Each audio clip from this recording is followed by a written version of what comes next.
स्वभावचिन्मयानन्दम् कृपापूर्णम् जगत्पतिम् हरिषड्वर्गजेतारम् नित्यानन्दगुरुम् भजे.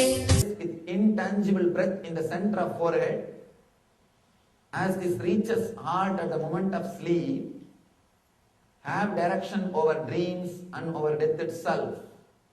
With intangible breath in the center of forehead means your prana staying in the forehead. As on now, always your prana stays in forehead. The moment you start moving towards the dream state, it starts coming towards the Vishuddhi, throat center. The more you move towards the deep sleep, to the deep sleep state, it goes to the Anahata, heart center. Same way in the death also. The more you are energetic, the more you grow in the life, the prana gets centered, accumulated in the forehead. The incoming breath bringing more prana, outgoing breath going empty means your prana will be centered on the forehead.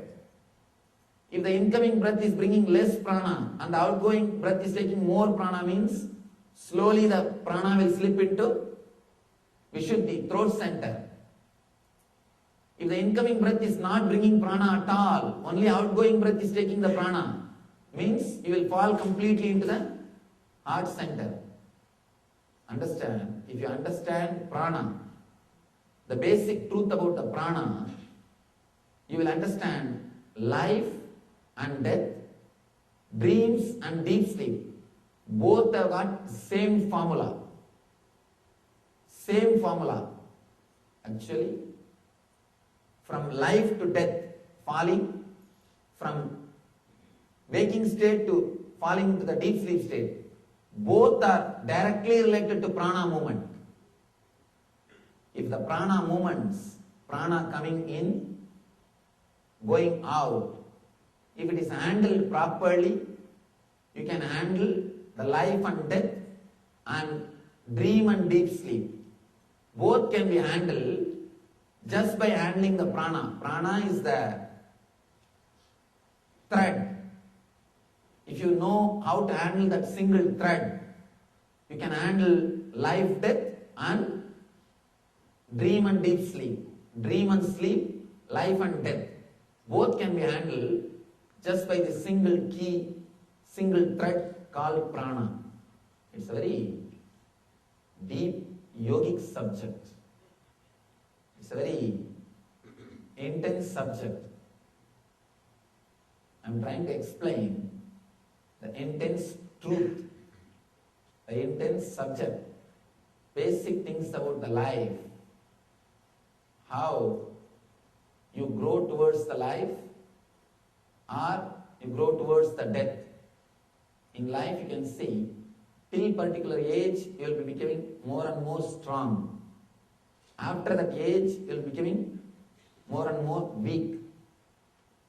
That point, that center point is what Ayurveda calls as peak age or the peak energy. Growing towards the life or going towards the death. Going towards the life or going towards the death. Both are directly connected to the prana. Both are directly connected to the movement of the prana shakti. Same way, moving towards the dream or moving towards the deep sleep. The dream and deep sleep both are connected to the movement of prana. If you can handle the prana to control the dream and deep sleep, you will be able to handle the prana to control the life and death itself. Shiva says very beautifully, if you can be aware of dreams, if you can be aware when you fall into the dream state, when your consciousness is slowly fading away, whenever you are falling asleep, whenever your consciousness is slowly fading away, if you can remain aware, if you can be aware, you will be able to handle change the dream itself. And if you are able to change the dream, it will be very clear. One more thing. If you are able to change the dream, the first thing you will do is you will stop dreaming. You will stop dreaming. Because you know uselessness of dreams. You know you are wasting time and energy in dreams.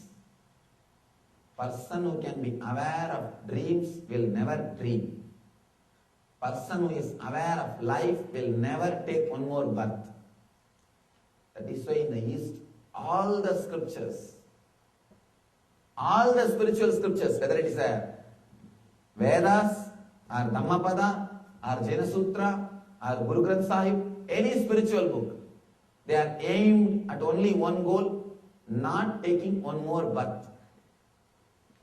Only one goal, moksha. Person who is aware of dream will never dream. He will simply stop dreaming. Person who is aware of life will not have life. He will simply stop the life.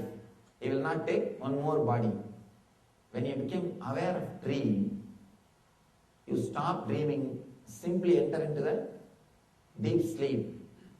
Same way, when you become aware of life, you stop living, enter into death. Now you need to understand important thing. When I use the word death, I don't mean you will commit suicide. When I say, when you become aware of life, you will enter into death, I don't mean you will commit suicide. You will stop living in the normal way. You will stop living with identity. You won't give importance to identity. That is why the enlightened masters are called dead people. Actually, the enlightened people are called people who are already dead as far as the world is concerned. They don't have identity, or they don't have life as you understand. Their life cannot be called anymore as life. Practically, if you want to give any term to their life, the only term which you can give is death. They are not alive as you think. That's the reason, again and again, all the scriptures say the spiritual people are called reborn. They are no more alive as you think. The moment you are aware of dream, you stop dreaming.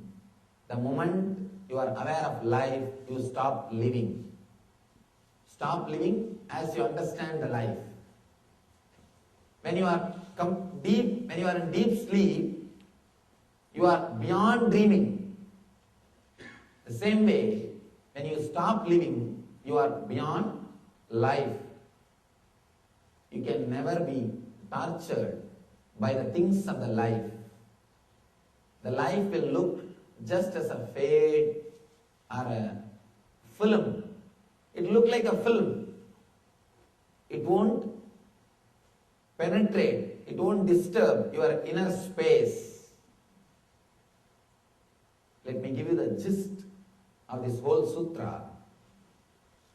By bringing more and more prana into your Ajna chakra, the third eye,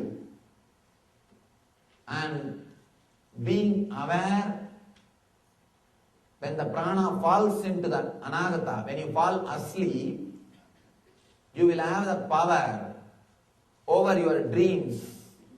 You will be able to alter, you will be able to arrange your dreams as you want.